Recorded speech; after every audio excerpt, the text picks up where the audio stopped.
এখন আমরা এটা বানটা করব।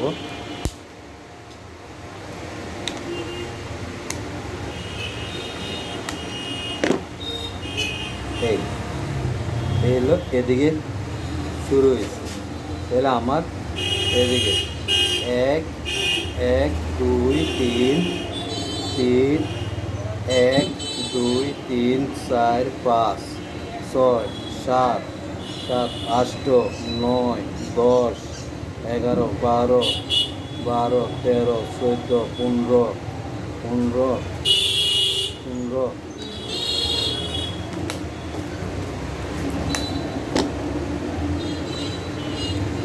15 এই 15 16 17 17 থেকে একটা ডিসি পয়েন্ট 12 ভোল্টের ইয়া গেছে 17 পরে 12 ভোল্টের একটা 17 পেসের পরে 12 ভোল্টের একটা লাইন বার করছে।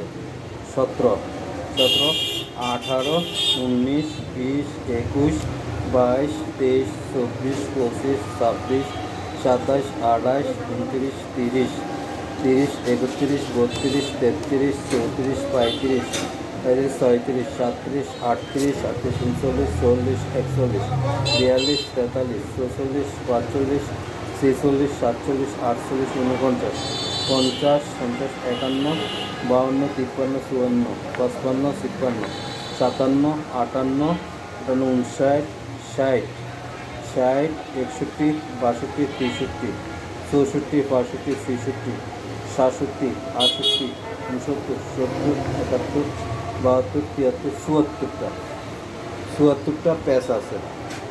ওকে, 74টা প্যাচ আছে, 74টা প্যাচ আছে। তবে এদিকে ফাঁক থাকুক অসুবিধা নেই, এই সাইডে ফাঁক থাকার সমস্যা নেই, কিন্তু এদিকে মিলিয়ে নিতে হবে। একবারে কোনো গ্যাপ করবে না, সাথে সাথে লাগাইয়া এইভাবে লাগাইয়া মিল রেখে এইটা এদিকে এনে শেষ করতে হবে। এর থেকে আমরা যদি এখান থেকে স্টার্ট করি তখন প্যাচ দিতে এইভাবে শেষ করতে হবে। তাহলে আমাদের গুনতে হবে কীভাবে, 1 2 3 4 5 6 7 8 9 10 11 12 13 14 15 15 16 17 18 19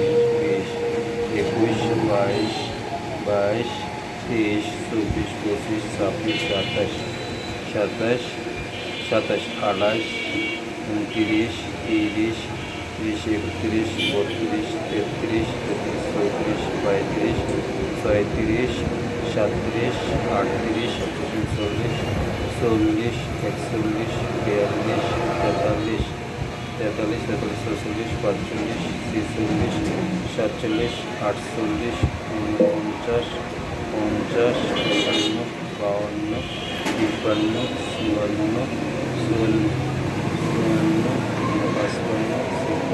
54 55 ষাট 61 62 63 64 65 66 67 68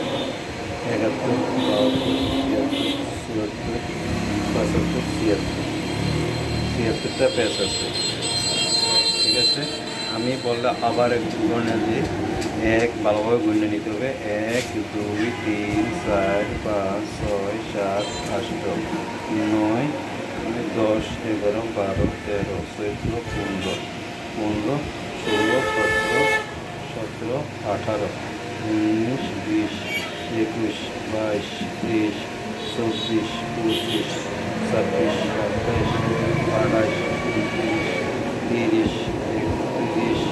22 23 24 25 26 27 28 30 37 38 39 40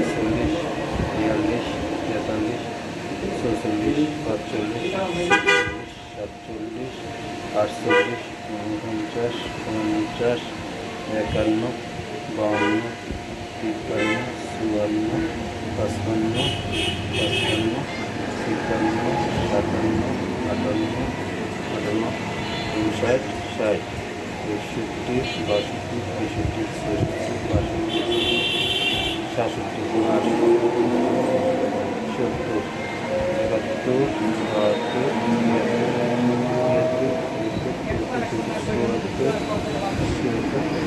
71, 76 পেজ আছে। তাহলে আমরা এইভাবে ছিল। তাহলে আমি যদি এখান থেকে স্টার্ট করি এভাবে, বা এখান থেকে স্টার্ট করি, এটা দেখে নিতে হবে। তাহলে এটা এদিকে এসে আসবে, আর এটা এদিকে উঠবে, আর এটা এদিকে নিচের থেকে আসবে, নিচের থেকে আসবে, এটা উপর থেকে আসবে। ঠিক আছে ভিউয়ার্স, এটা হলো সেকেন্ডারি মোটা তারটা হিসাব।